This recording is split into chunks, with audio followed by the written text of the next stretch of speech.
Hello, everybody. Welcome back to Rule the Roost podcast. And welcome, first time on the show, screenwriter, good friend of mine, Mr. Charlie Brafman. How you doing, mate? I'm very well, very honoured to make my debut on Rule the Roost. I gave you a bit of a hospital pass, didn't I, mate? You quite like Ange Postecoglou. Do you want to come on and tell like 95% of people who now don't like him why you like him?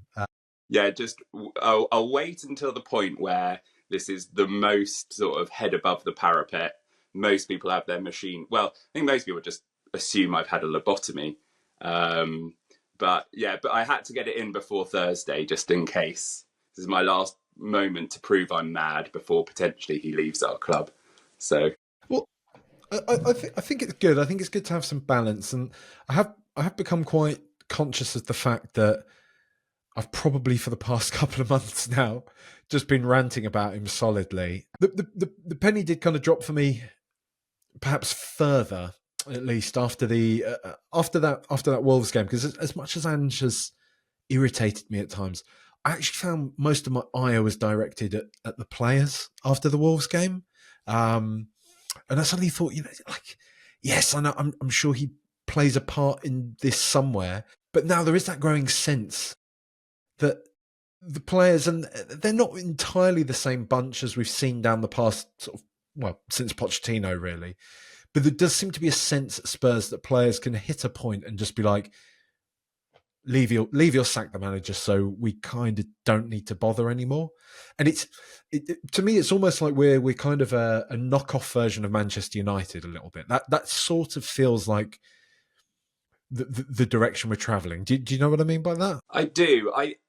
I think that part of the reason that I'm sort of maintain I don't even think optimism is probably the right word, but this sort of shred of hope that things could yet the season could yet end without it being 100% negative. The reason I'm sort of so willing that to happen is because it feels like we don't want to restart absolutely everything again.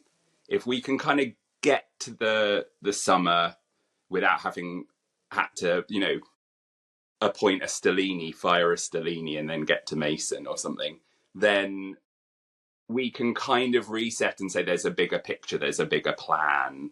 The director of football means that the recruitment doesn't need to now start on a completely different style of football. And we might be able to look back and say, even if Ange goes, as looks increasingly inevitable, that he cleared out a lot of dead wood and generally, a couple of mistakes aside, has brought in some youth. And because the dead wood isn't ahead of them, I think because he has been slightly brave with his outgoings, and in terms of we'll ship out the Davinsons even when our centre back situation is a little bleak. We'll ship out Højbjerg. Yeah, even when he was a very useful sub last season.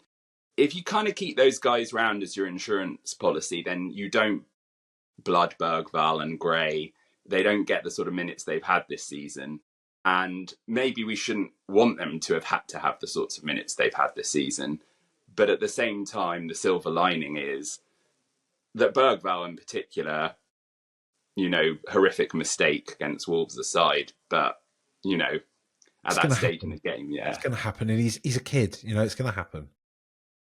And it's exciting in a way that most of the signings I feel that we've made have been pretty positive since Langer and Ange, and do set us up. Like, I can still see a sort of direction of travel that could be vaguely positive, where if we do another lurch, another about turn, get rid of Langer, get rid of Ange and tear it all up and start again, then we are very much in that sort of same cycle as United. No better off than they are, worse off than they are if Amorim gets a summer and proves to be good. And we're actually then behind them by, half a season. But yeah. So this weekend it was our 17th league defeat of the season. And people are drawing that painful parallel, aren't they? Which it's actually equaled the total losses during Maurizio Pochettino's 3-season tenure, so from the 2015 to the end of 2018. The amount of losses Pochettino had in all those 3 seasons combined. West Ham have been relegated before on 42 points. There's a few games left for Spurs, but I don't think there's any guarantee that we will surpass that number. So in another season, we could have gone down, which I get is, it's not really relevant to the year that we have now, because fingers crossed we won't find ourselves in that mess. I can't see Ipswich turning back this deficit. And so I think everything would hint at this being a horrible, toxic kind of mess on the football pitch. And I think the reason why this is so confusing is I still don't really, as much as I kind of have been going on about Ange, I don't really feel like that's reflected in the way the players are acting. I don't see them. I don't see them as having given up on him. We've seen it quite clearly in the past when players aren't having a manager anymore. I think we all remember Christian Eriksen, how he was so openly basically calling Tim Sherwood an idiot in the most the most thinly veiled fashion in that post match speech of his, or at least interview. I don't feel like these lot have given up on Ange. The overwhelming thing I get is that I feel like they're sad that it's not working, and because it isn't working, wouldn't you say? I mean, if I'm sort of can be humoured of sort of trying to rewind as to why I guess I built up so much goodwill towards Ange that I haven't completely run out of it yet, despite a lot of evidence to the contrary, and the fact that a lot of people who I respect their opinions of football deeply have turned on him long ago. And, I do feel like the madman here in many ways. But I think that Ange's whole ethos and whole idea to the players is, you probably got into football because you dreamt of glory and playing attacking football and being on the front foot. Maybe there are some Italian defenders who dream of their clean sheets, but I feel like he plays a way where there's no hiding from the players, but there's so much on them. I feel like Kulusevski's been one of his most vocal defenders, Ange, and I feel like the challenge to them is, do you want to play this extremely attacking front foot stuff? On the sort of other end of the spectrum, would you rather be a Conte defence first, rigidly drilled team? And if the players give up on this, it's kind of like they want a bit more Conte in their world, right? A bit more pragmatism. Occasionally, let's play direct and keep more men behind the ball and play with 2 holding midfielders, and sometimes sit deep and not control the game. And I think that's why the players haven't given up entirely, because I think a lot of that is on them, and they sort of realise that if they turn on this, they're sort of saying, yeah, please be stricter on me, please put us in more of a straitjacket. And it doesn't give them as much room to shift the blame in that way. But I also think it's sort of one of the main feathers I put in Ange's hat that he has somehow not lost them. And I don't think he has lost them either. I know some people sort of see that a bit differently, but I think it's absolutely remarkable. I don't think any other manager I can think of could probably have stayed this long as captain of the ship. And I don't think that can be totally dismissed as irrelevant. I think that is an important thing in a manager, that he can carry the team through choppy waters. I guess the question then comes back is like, how much do you blame him for the choppy waters? And there is where I would admit that it's impossible not to see the charts that say we play the most sort of aggressive defensive football and the most aggressive attacking football. And that has to factor in somewhere to our number of injuries.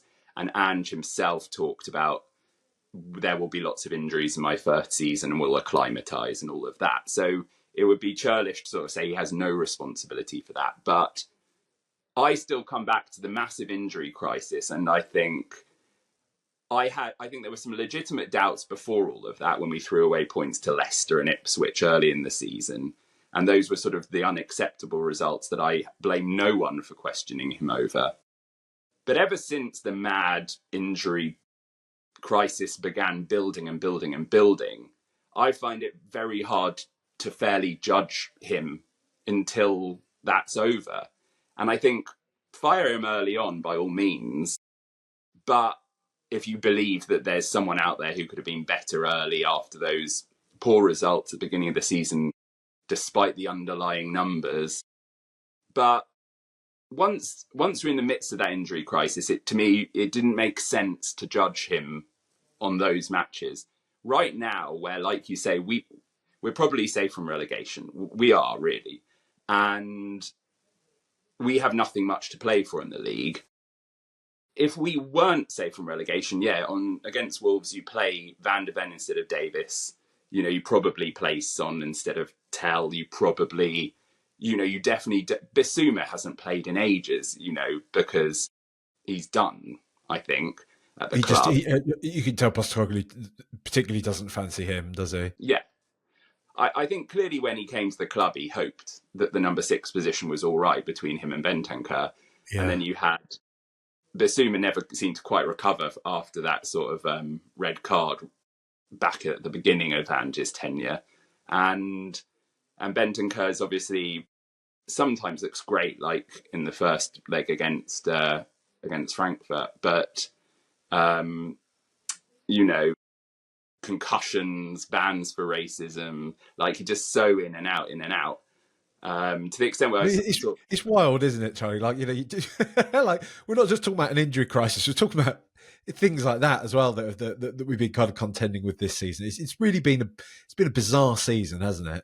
It's been so nuts, and yet in the first leg in Europa, it felt like there's that glimpse again of what it can be, and I felt like they had another good chance at the end of the first half after their great opening goal that came sort of fairly out of nothing. But other than that, we really were good and did hit the crossbar 3 times or whatever it was. And it's just that, like, with what football's like, obviously on this coming Thursday, we could just get knocked out. We could have another kind of complete disaster like against Wolves. But it feels just as likely, and the reason I'm so scared of that match is because I still have that hope and belief that we could just as easily go there and win 4-2 or something. Yeah, because they weren't very convincing, were they? Let's put it that way. For the billing that they've received, Frankfurt, this kind of ruthless, well-drilled, counter-attacking side, they're really going to be able to hurt Spurs if we play too open, as we have done under Ange Postecoglou. They weren't up to much. They really weren't. I've been sort of floating between being, I guess, heartened by that, by like you say, at least still having that glimpse of there's still something there. They still care a bit, and Ange's football might just be the thing that cracks knockout football for Spurs a bit. Maybe that's what it's for. Maybe that's what this whole past couple of years has been building towards. Maybe it's like a knockdown version of Pochettino's 2019 run in a way. But then there's also that part of me that's like, well, we should have beaten them. And I think as much as I can kind of like, I'll weaponize it when it suits me. I did get his point when he was talking about like the gods, the footballing gods not smiling. I got what he meant in terms of that Frankfurt game was a perfect example of when football just isn't going your way, it really isn't going your way. Because like you say, it wasn't just that the goalkeeper had a blinding performance. Lucas Bergval's goal would have been our goal of the season. It was unbelievable. And it just if it just drops that little bit. And I know people say you're not unlucky if you hit the post you've missed, but it feels a bit more unlucky, doesn't it? It makes a big slapping noise. Like it's a bit more exciting. It's more exciting than just I think you can argue that there's no such thing as luck. in the entirety of life, or you can sort of understand that that's how we process extremely narrow margins. That That's how we process chaos, isn't it? Really, yeah. And God, the thing that's that a little sounds like bug. something I would have bought on a T-shirt in Camden when I was about 15. This is how I process chaos. Sounds like Sorry. a lyric from Biffy Clyro or something like that. One of my random bugbears I'm going to raise now is corners being not awarded, and in a world where we wait 6 minutes on VAR to draw some weird offside line that looks all wrong to us, that if goal line technology can be instant, and well, I suppose it's not about it going over the line or not, it's who it last came off, but it seems so quick and easy to know whether it's a corner or not. And I feel like Frankfurt had like at least 2, maybe 3 corners not given. And from set plays, we hit the bar a couple of times, and it's like those margins as well piss me off. But I probably don't notice the times that they go in our favour, to be fair. Yeah, that doesn't matter, does it? Let's not acknowledge our confirmation bias, because fandom is all about being totally biased to our team, right? Can I just say, one of the other VAR, while we're on this, while we're shouting at clouds, Charlie, the other VAR inconsistency that just irritates me no end is why sometimes a goal will be disallowed because there was a foul 4 or 5 stages of play prior to the goal going in, and how that doesn't, they sort of just choose as and when they're going to apply that one and look into that kind of one. I don't know. There you go. Yeah, Nothing to Frankfurt, just a general VAR bugbear. Well, absolutely. No, I was not against the idea of it when it was first announced. I hadn't imagined all the ways in which things remained utterly subjective with VAR, and it just slowed the game down too. Yeah, we won't shout at clouds too much, but it's just not working in its current incarnation, is it? Yeah, I mean, I'm gonna tenuously link here to another point I was thinking, which is I was thinking about technology in tennis and stuff, and how much more objective that is. And I was thinking about, this is such a tenuous segue, I do apologize, but I was imagining a player who comes into a tennis tournament and is not quite on the level of your Djokovic or your Alcaraz or Sinner or whatever. And they just think, I'm going to have to bridge this gap by just attacking. I'm never going to get into the defensive mode. I'm going to try and hit the cover off everything. And sometimes you get into that kind of purple patch. And you can bridge that gap because of your sort of approach. And that's kind of how I've understood Ange Ball. And when I've been most disappointed with Ange Ball is when we've looked timid and defensive. And I've sort of been like, well, the only reason I'm buying into all of this is we have the 6th biggest wage bill or whatever. We've tried the proven winners when we had a better version of Son and Kane. And this, how are we going to bridge this gap? Is it by being pragmatic? Maybe we can find the manager who can get the team perfectly defensive for certain matches and perfectly on the front foot when we're playing low blocks.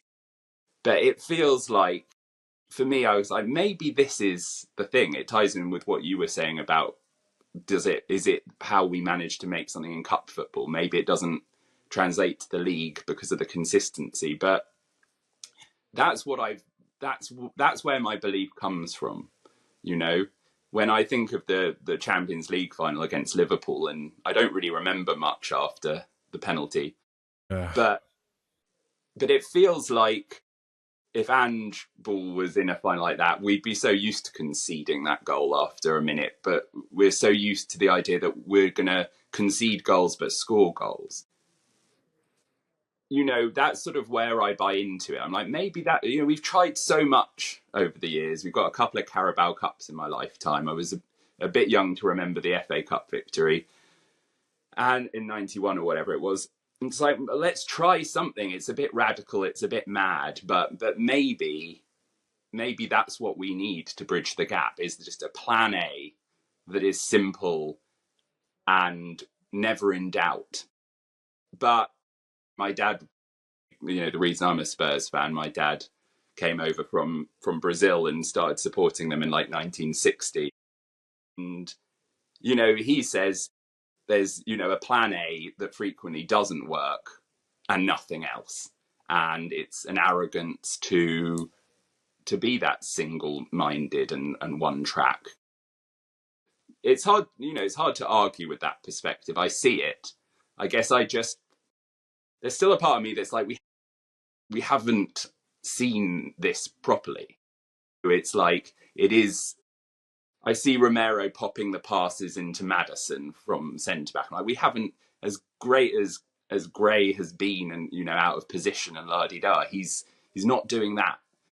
And when Ben Davis makes that mad swipe at Cunha after he dispossessed Bergvall, I'm kind of like, Van der Ven is just chasing him down. He's not even taking that swipe.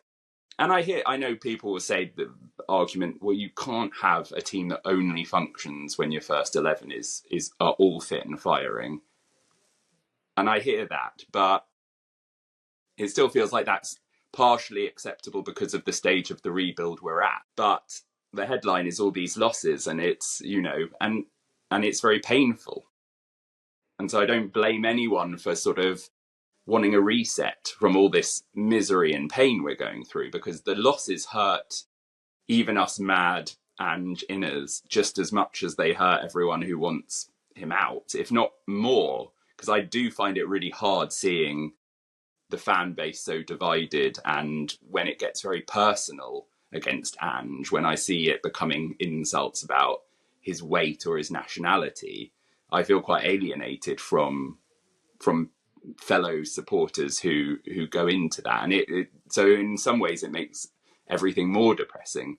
And there's even a part of me, as someone who likes Ange as a person, that kind of would be relieved if he left, as I felt when Pochettino finally got fired, because I loved Poch, and I remember how much of a groundswell there was for him to be fired. It wasn't just Levy firing him despite the fan base. No. A lot of people, because there'd been a season of crap league form before the Champions League final, and he did seem to have lost a bit of his mojo at the beginning of the next season. But it was just, I hated the division in the fan base, and it was almost a relief to kind of be like, at least the guy I kind of like to this extent isn't in the firing line anymore. On this one, and I do appreciate that it's kind of wading into the waters of proper football mannerisms, but do you think losing? Could you talk there about how much losing hurts us as fans? And I think it does. Like, I think I got numb to it for a while, and it is starting to irritate me again. The more and more losses that we rack up, it is really annoying me. Do you feel like it bothers these players though, or do you like? Because this is kind of one of the mind splinters I have right now, is that I don't really feel like they care that much. It's almost becoming normalised that Spurs will just turn up and get done. Like we shipped 4 goals against Wolves, who are a good side, but they're 16th in the table. They've had a horrible season themselves, and they dispatched us pretty effortlessly. I don't know how. I assume, I think the players do. I think if nothing else, when they are 11 against another 11 professionals on the pitch, they really want to win that match. I think they probably feel pretty alienated from the fan base right now. I think that we've seen them often misguidedly attempting to kind of say, we're all in this together, whether it's Vicario or Tell, I feel like they've reached a point where perhaps they kind of are quite alienated from their perception of a large chunk of the fan base. I think that Ange reminds me of a lot of kind of boomer dads I know that pretend not to have emotions. Yeah. I find it hilarious when Ange's like, it doesn't bother me. It's water off a duck's back. I'm like, we can all tell that you are reading the journalists' articles and are pissed off when they've written about potential successes to you. And I don't blame you one bit for caring. And I think maybe everyone would actually like it if he admitted that it does get to him and he does get upset, because it would because it's so bloody obvious. And I think people respond well to humility. And I think that's why he's made some big errors of judgment, like cupping his ear to the away fans. That's the behaviour of a man who is just very emotional, and has been taking so much flack from all sides. Whilst I don't think this is, I see him as a good faith actor. The difference between him and Conte and Mourinho is he hasn't tried to blame the culture of the entire club or Levy or the players. I believe he is showing up and working harder and takes each loss harder than even the most avid away-going fan, And I think that's why I find some of the personal stuff strange. I'm like, this guy dedicates his entire life. This is his career. This is his big shot. He's made it around the world to the Premier League. And to Spurs, to a massive club. Let's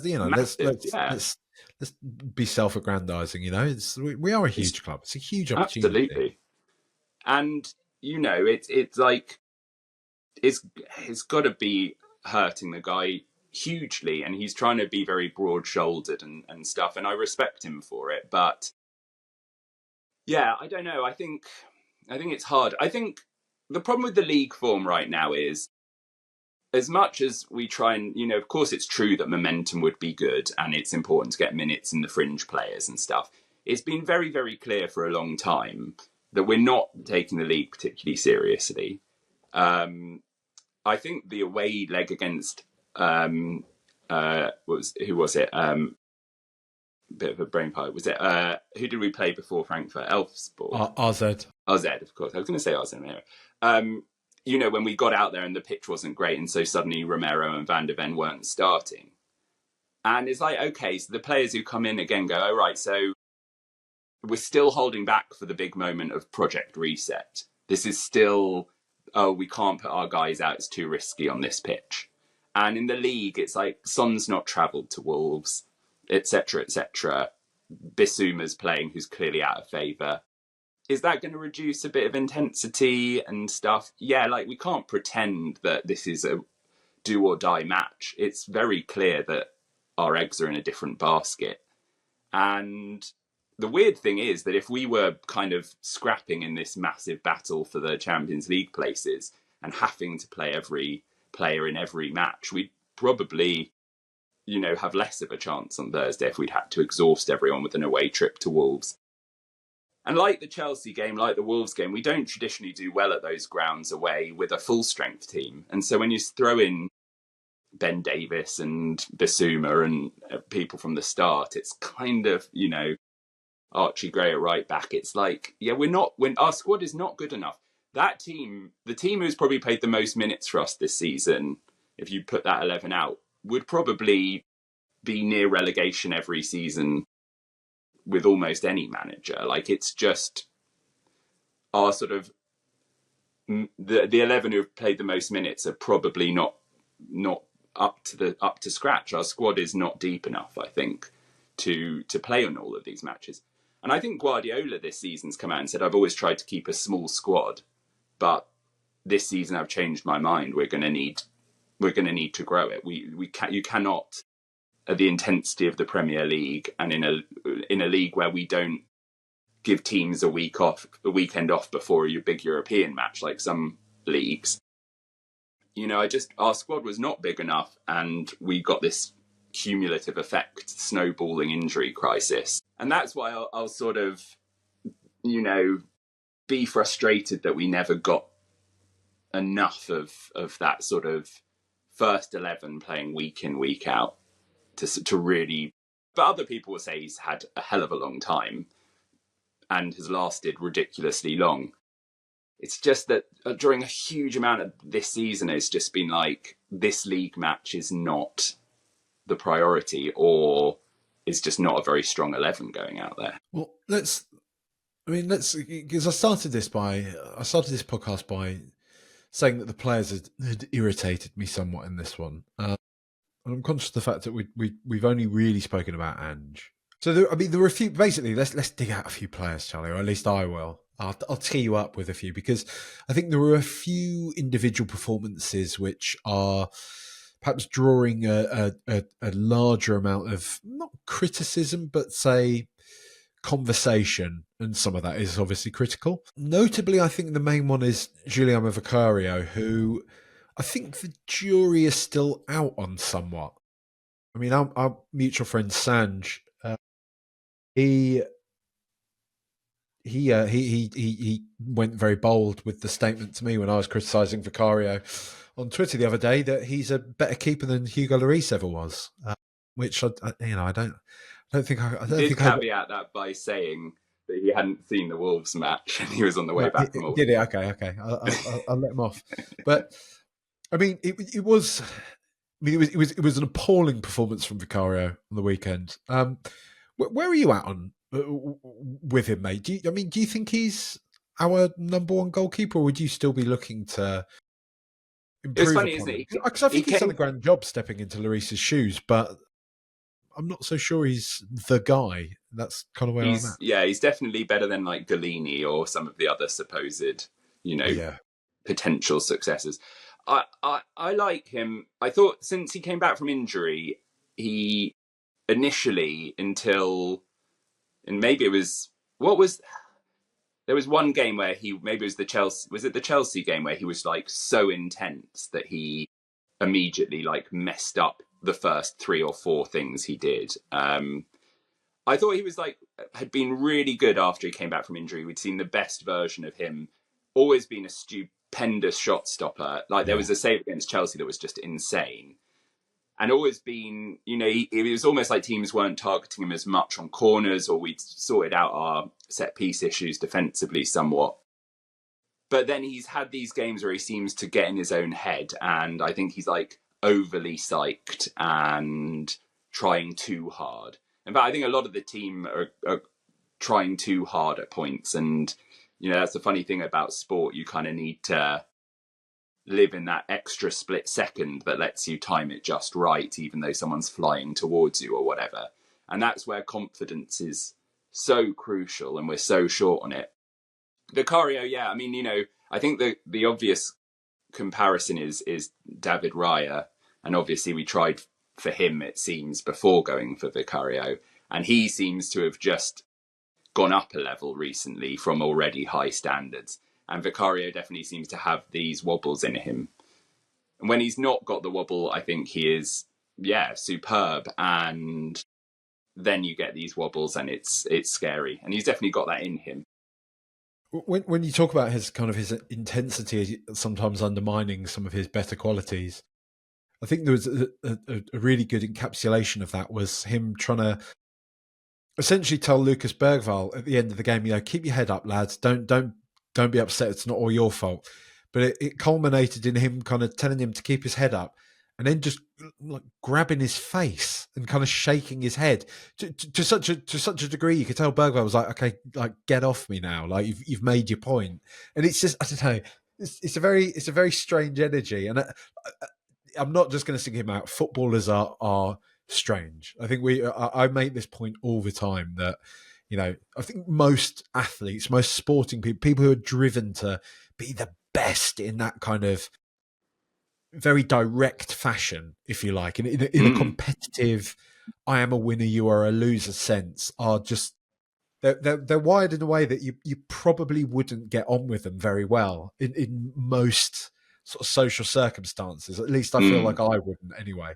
So yeah, I think it's you can't. It's hard. You have to make that distinction, don't you? Because we could sit here and say, "Oh, Vicario is very, very intense," and it's kind of bizarre to do that. But I'm sure that type of behaviour is probably pretty commonplace in football. Maybe not always in front of the cameras, but I think there's probably some really strange interactions.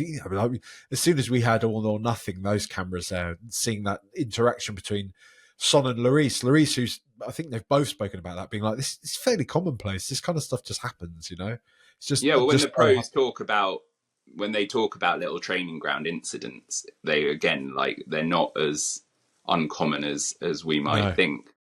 Because I guess they are all people who, I'll play a game of tennis with a friend and I kind of want it not to be too one-sided, certainly not with me losing, but even if I'm winning, I kind of don't want to win a set 6 love. I'm like, they're not going to want to play again, and it's going to be slightly awkward when we're sipping our water at the turnover. Like a nice game where we both play great shots and applaud it, and I edge it slightly, which is why I'm not a professional sportsman, in addition to not being good enough at any sport. But yeah, I mean, also goalkeepers are like extra mad, aren't they? Yeah. I mean, you introduced me as a screenwriter. I would just love to sort of do a documentary with Alfie Whiteman, and just like the existence of these like fourth choice goalies is just fascinating, isn't it? Like, because like you said, you probably got this elite mindset and competitiveness, but then, or Brandon Austin, it's like you're on a bloody good wage training in your boyhood club in the most beautiful surroundings, but you never get, or very rarely get, to do the very thing you spend every day honing. What a bizarre existence. But I mean, not a bad one, pretty nice sounding one, but so strange. Alfie Whiteman's a kind of character you can see on like a BBC Four kind of, a sit down occurs on somewhere where he's talking through the kind of the filmography of Kurosawa or something. Do you know what I mean? Like he's I'm pretty sure he's got a letterboxd, doesn't he? Yeah, he does, and it's he's got some good films on there. Like he's watching, he's watching some decent, at least from what I recall. Have you tried to bring your own blockbuster? Yeah, I could do actually. I could see if Ben can try and utilise that. Get Ben on. I bet you that'd be brilliant. That would be brilliant. It'd be good fun. But I think with the players, when they feel performative as well, is when it's sort of like a bit more galling. I think the thing about Vicario with Bergvall was it was so nuts that I was like, I don't think it is performative. I don't think this is for the cameras or the crowd. It sort of went into that territory of being such odd behaviour. I heard some people go, look, he's Italian, but I wouldn't want to trade in stereotypes like that. But I think whenever you see the players perhaps performing for the cameras, it's a bit distasteful, isn't it? Like I never like that, trying to like fake their upset or misery or things like that. What about Romero?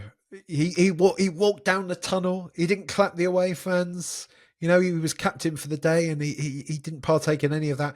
A horrible error as well on the pitch. He's linked away with the club consistently. He's leaking stuff through his agent. Have you had enough of him, Charlie, or are you willing to let all that slide because he's a brilliant footballer? I try not to sort of let the sort of rumours affect my belief in the player, because I don't know how much is Romero sort of throwing links out to Atletico Madrid. Is that him? Is it his agent? Is it Atletico trying to like pave the way for that? Because I haven't in recent weeks, haven't we heard sort of Van de Ven's agent, Sarr's agent, and Romero like all whispering about other clubs? And I guess I'm trying not to let that influence my perspective. I see Romero as a really brilliant player. Like, I think he has mistakes in him because of how he plays the game, because he baits the players onto him, because he is trying to pick out those passes. And yeah, I guess it's always going to be about the ratio of how many of those. And had he not got away with a couple of mad passes at the beginning of the game against, who was it? Was it one of the first games back where he immediately, like within the first 3 minutes? Was it Chelsea again? I think maybe it was Chelsea again. Was it? Yeah, Perhaps. just like twice. Or was it Ipswich? I can't remember. Like, just past it sort of square in field. But it was like trying to do that same ball that released Maddison for one of our best goals recently. So I don't know. I think he's head and shoulders above any of our centre-backs except Van de Ven. Like, those two are just another level, I think. Like, when they play and the way they can pass it between each other over wider distances and find people or charge forward, they make such a difference. The best case scenario for us by a mile is that Romero stays, but it's a hard sell right now. 2 years on his contract, his age and stuff. I suspect he probably does want to go because, again, it's a bit like Kane in the last couple of years. Are we going to win anything in the immediate future? If it's not the Europa this league, it's kind of quite optimistic to think there's something on next season. Although you never know. It's the thing though, isn't it? Because we're all very good at after the fact, and it's something we have remarked on constantly after the Pochettino era and everything about selling our best players at the right time. And this is what it looks like. It feels uncomfortable. It's not the nicest thing to do. I know, there's plenty of reasons as to why we should hold on to Christian Romero, but for many of the reasons that that have just presented themselves some of them quite naturally, and others just as a consequence of this season, it does feel like one of those times that is right. I mean, I've really liked Danso since he's come in. It makes me. I'm not going to put all that pressure on Danso's shoulders and say, this is it. This is our Romero replacement, if you like. But it definitely softens the blow for me from what I've seen of Danso thus far. Anyway, I thought he looked like a very accomplished defender, and it shows you that they are out there. Like Arsenal picked up William Saliba a couple of years ago. And he's probably the best centre back in the world now. Really, I hate to say it, but Saliba though feels more like us picking up Bergvall or someone like that. But Danso for me is like he's a solid backup, but I would never want him to be our first choice centre back because he's clumsy on the ball. And he tries and he'll bring it out and he can sort of position his body so he gets fouled a lot if he doesn't manage to push forward with it. And he seems very honest. And I think had he been next to Romero instead of Davis and we could have won a few more headers against Wolves, it would have helped us. So I do think he's our number 3 right now if everyone's fit. And a much better fit than Dragusin. But yeah, for me, I guess this thing, if we're a hard sell this summer, if we're not in the Champions League because we've won the Europa League, because that's a whole different kettle of fish. We sell Romero. I don't think Danso is close to that level, and we are not attracting another person on Romero's level very easily. And so I guess there's the idea you hold on to him, like we were trying to do with Kane. I think you sort of hold on to him in the hope that we can build quick enough that he sees the future before his contract runs out. And we won't sell him cheap. No. We've got to tie him down to one of those. We've got to hope he's got just a rogue agent as well that will see him get tied down to an 8-year contract, whatever the hell it was. We managed to think, what was he doing? What was Harry Kane doing? I mean, God love him, for giving us the best years of his career, really. But what was he doing? What was he thinking? Well, I think I think one of the major things I think Levy has as a shortcoming is that he doesn't make hay whilst the sun shines. Strength can win 100%. In a position of strength. Exactly. And I think we managed to maybe get Kane at just the right moment. And if there's any logic to trimming our wage bill, it's potentially that we can spend it on giving all of our players bigger contracts as the young players, the rebuild grows. Because I remember it being said that the reason that we couldn't spend much whilst we were moving stadiums was because actually we had some money and then we put Dele and Eriksson and Kane and everyone on bigger contracts because now they were world class. And they'd accelerated there quicker than we expected, and that had eaten up all our money. So yeah. Lost my train of thought a bit there. I mean,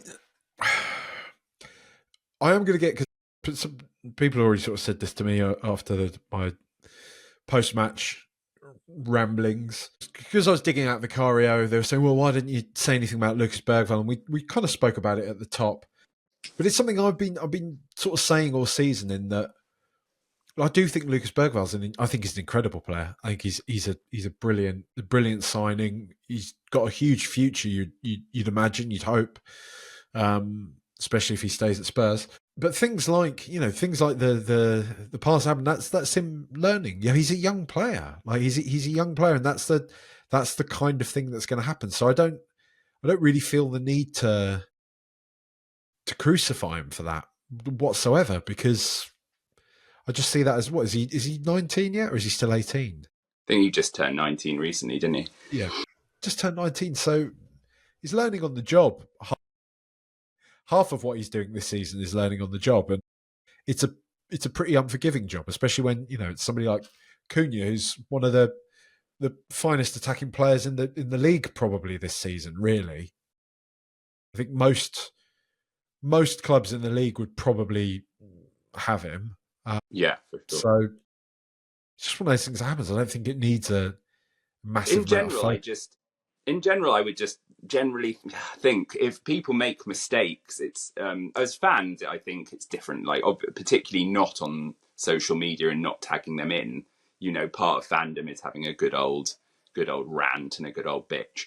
But generally, if these mistakes are not coming from moments of kind of anger, talking of Cunha, doesn't seem to be able to keep his emotions in check sometimes. And I find that frustrating, ridiculous red cards, kicking out, headbutts and stuff. When they're trying to do something on the pitch expressive and expansive, you do need to kind of tell them to forget about it and to immediately try again. Because otherwise, you start passing it backwards and sideways. Again, coming back to what my idealized vision of Ange Ball is, the reason that I like the idea of it is you see the minute players start to shrink, the minute they have a lead that they're sitting on and they have something to lose and they get slightly defensive and start passing it backwards and sideways and not making the run past their player because they think I better hang back and be defensive. You become predictable and much easier to nick the ball off and pressable. And the reason that a lot of our young players have what marks them out as for me in their progress is that they make mistakes and they try it again immediately. They, if you're a tricksy winger like Odebear, you're gonna 3 times in a row get tackled sometimes trying to put it past your man. But if you fourth time you think, well, I'm just going to pass it backwards. Fifth time now, I would just pass it backwards, and you go hiding. That's worse than making the mistake. I think you've got to tell these guys to just forget about it instantly if they can. And I feel the same for Vicario with his mistakes. I don't I wouldn't see any point if I was in contact with him hanging him out to dry or doing anything other than saying, move on, forget about it, learn what there is to learn, and then move on. But Don't listen to Gary Neville. well, if you do, then then you might as well just pack up, because if you lose belief, you've got to have some confidence in yourself. Like, people talk about players and managers as arrogant, but they've got to have that self-belief. Of course. If you told me to walk out at White Hart Lane to the centre circle, literally just walk to the centre circle and walk back in front of the crowd, I think I'd trip over. I'd be so nervous just walking in front of that many people. And these guys have got to go and fail in front of 60,000 in person and all the people watching, get abused for it half the time on social media, and then go and fight for the shirt again next week. It's a difficult one. Have you ever seen any? I'm sure you have, because they often do the rounds. When every now and again, you'll see a player wear a GoPro on a pitch. I can't remember who did it last. I think it was maybe a Wolves player did it last season or a couple of seasons ago. And it's startling how little time you get on the ball in the Premier League. I mean, it shouldn't be that much of a surprise, but seeing it in situ like that, having the kind of the first person perspective, it was terrifying. It was terrifying. Yeah, absolutely nuts. But also, don't you ever occasionally go and sort of play a game of five-a-side or Power League or something and be humbled again, as to levels? Because it is easy to watch on telly, and I remember being the sort of 16-year-old watching Spurs play and being like, in the back of my mind, I would never have said it out loud, but maybe give me 20 minutes at right back, and I think I might be able to ping a nice pass, and I reckon I could, and then you sort of play Power League, realise that your sort of mate with barely any skill has still managed to nip in and inset the ball you were waiting to come to you, and then you sort of multiply that by 1,000 and watch the GoPro footage of the intensity of these games, and it is humbling, isn't it? I'm sure you remember even I remember at school there was one lad, lad called Lawrence, who was a really nice guy, and he went on to, I think for a few minutes, he got to about National League standard. He played for Kingstonian.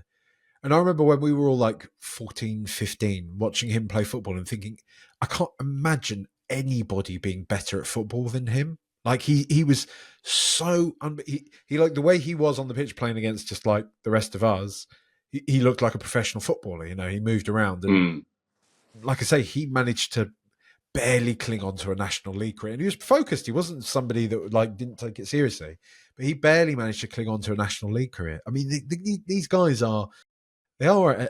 I've said it before on the here, but I think they are like 1%, or maybe even less than 1% of their profession. A Premier League footballer for a footballer, they're such a tiny slither. They are so elite compared to so many other professions on the face of the planet.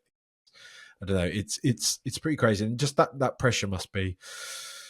Well, that's the Must thing be mad. And must be.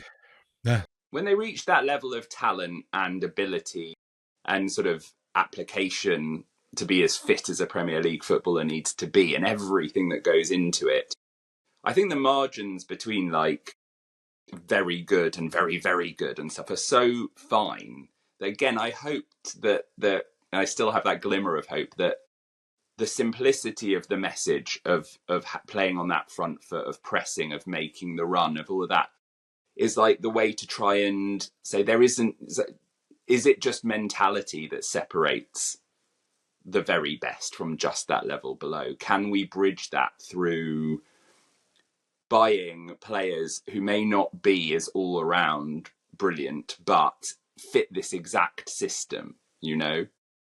And again, that's why I was like, maybe that's what bridges the gap. You know, we can't spend like City, and, you know, how do we turn Maddison into De Bruyne? How do we change that gap between Maddison, who's clearly extremely talented and has a huge number of assists in the same period as De Bruyne, but you know who you wanted stepping up to hit a free kick against Wolves, if it, you know, Maddison or De Bruyne. How do we bridge that gap? Is it Iraola or Thomas Frank coming in and managing these same players? Is it just not possible? I mean, I look at Arsenal and Liverpool over the years recently under Klopp to some extent. I go, Liverpool managed one league title in all that time against Pep, and Arsenal have been horribly pretty good for the last few seasons and haven't managed to win anything. And that's where I then come back to, well, we might as well sort of die in a glorious way if we're not gonna win. The problem is that it's not been at all glorious, getting defeat after defeat after defeat. It hasn't been that fun, has it? That's the thing. It's been horrific. It's been absolutely horrible. But also, this is what prioritising the cup looks like. It looks like we're going to use the league matches to put minutes in everyone's legs and rest players. And we, you know, perversely, we have been calling out for that for quite a long time. So it's difficult. That is difficult. That's why there's still this, you know, this part of me. If we don't make it through on Thursday, Charlie, do you expect him to be gone pretty much the day after? It would be hard. It would. I think that even if we win the Europa League, there is a strong argument for him not managing the club next season, which is that he's used up like 9 lives when it comes to the fan base. And if 5 matches into next season we go through another rocky patch, everyone will just be like, you know, it's a bit like Ten Hag at United after winning the FA Cup. And it's bloody difficult because, you know, it is a commitment to give another pre-season and another transfer window. So that said, if we don't win on Thursday, it doesn't feel like there's much point in sticking around. But also, I don't know who takes over in that interim period. But, you know, I can't imagine him showing up in a press conference for the league match after Thursday if we've lost on Thursday. You know, what's he going to say? Yeah, I mean that's the point we've arrived at, isn't it, mate? And it's I don't know. I'm sort of. I think if I was asked, do I want him in charge for Thursday? I'd probably say no. If I'm brutally honest about it, I think I wouldn't mind just throwing Mason in or Matty Wells, wouldn't it be probably, and just seeing what we can do. But that I think if that were to happen, it would have happened today.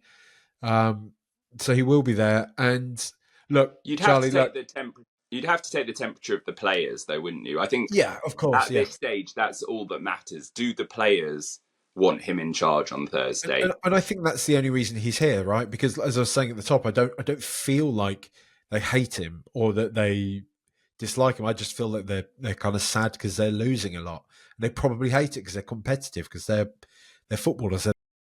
They're the sportsmen that we've been talking about on here. If I can say leech some of your positivity, mate, can you try and end this pod on a hopeful note ahead of Thursday as to why Ange Postecoglou can mastermind this victory away, the biggest game we've had in years, really. I would only say that we know Forward. exactly how we're going to play, right?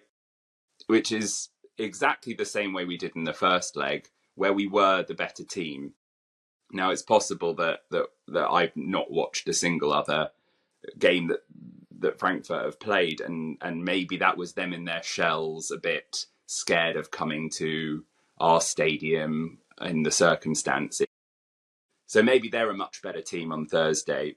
But I think we'll have our first choice 11 out. I think potentially our absolute first choice 11. I expect there's a chance Kulusevski starts, and that team is bloody good. It can click.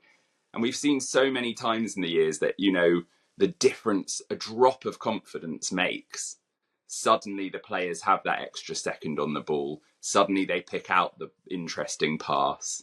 And, if Solanke gets a goal early and gets, a bit of a tailwind, and Frankfurt are forced to come at us, it's totally not ridiculous to think that we might win on Thursday. It's a one-off game of football, and we were in Amsterdam together, where we were 3-0 down 3/4 of the way through the two-leg tie. I remember thinking I could have sold my ticket for so much money earlier today. What a patsy I am to be sitting here. And then Three Little Birds rang out at half time, as it does in Ajax, and kept playing as the second half kicked off. And there was just that weird shift in momentum and emotion.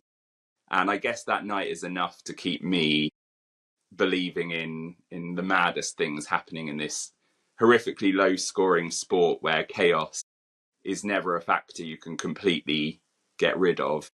And much stranger things have happened than us going through on Thursday, and then probably getting battered at the weekend when we rest their entire team again, and the fan base are just like punched in the face by another loss, and Paddy Power putting out another shit tweet laughing at us. Yeah. And we all get sick of it again, and the next morning we kind of rationalise, and as long as the Europa League adventure goes, there's something there, and maybe we'll go and get knocked out by Bodo Glimt instead in the semis. by the dark horse of the tournament. Charlie, thank you very much for your time, mate. Thanks for coming on. Where can people follow you? What can they watch of yours? Where can they watch it? I advise them not to follow me or watch anything of mine. So Come maybe on. I shouldn't. Maybe I'm on Twitter X, but I actually have to double check my handle. But I'm not interesting. Don't follow me. It's at ChazBob with 2 B's on Bob. And I will put some. I'll pin a tweet with a link to something of one of my films or something like that. But I just watched a feature film that I wrote or co-wrote last night when my parents showed it to them for the first time, which is a film called Rookie. The only issue is that the entire film's in Flemish with subtitles because it ended up being produced in Belgium. So if anyone wants to practice their Flemish, then you can look up a film called Rookie, which is about a motorcycle road racer. So it's a little sort of foreign inflected sports film, a little bit sort of cinema verite, and a little bit motorbikes burning the asphalt. Try and get it in front of Jan Vertonghen, mate. He's a cultured man as well. We talk about Alfie Whiteman, but he's a cultured guy. You know, he might appreciate that. Don't know how. I mean, I'm sure he's seen it. I'm sure he's seen it already. That's true. Yeah, sorry, I've done you dirty there, mate. I've done you dirty. But anyway, follow Charlie. Watch your stuff. Thanks so much for having me, Jack. No, thank you for coming on, mate. I really do appreciate it. And obviously, come on, you Spurs.